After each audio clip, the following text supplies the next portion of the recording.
दिल्ली में अन्नदाताओं का आंदोलन लगातार तेज होता जा रहा है। सरकार के सहयोगियों से लेकर विपक्षी दल तक सरकार को राय दे रहे हैं कि अन्नदाताओं की मांगों पर विचार करना चाहिए, लेकिन सरकार के मंत्री दावा कर रहे हैं कि कानून में जितना संशोधन हो सकता है हम करेंगे, लेकिन बिल अन्नदाताओं के लिए अच्छा है, इसीलिए इसे वापस नहीं लेंगे। अब सवाल ये है कि यदि बिल अन्नदाताओं के हक में है तो फिर वो आंदोलन क्यों कर रहे हैं, और इसे लेकर एनसीपी चीफ शरद पवार ने सरकार को नसीहत दी है। देखिए हमारी ये रिपोर्ट।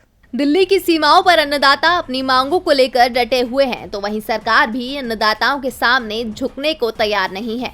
सरकार और अन्नदाताओं में गतिरोध जारी है।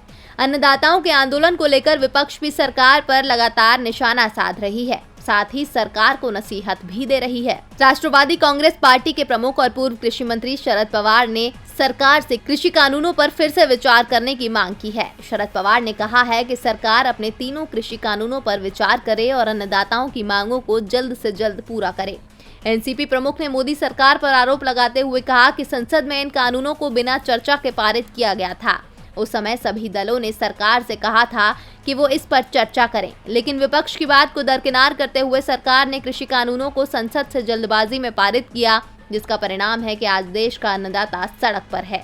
यदि सही समय पर निर्णय नहीं लिया गया तो ये आंदोलन अन्य जगहों पर फैल जाएगा, जिसे सरकार के लिए संभालना मुश्किल हो जाएगा। मैं सरकार से अनुरोध करता हूं कि किसानों के धैर्य की परीक्षा न लें।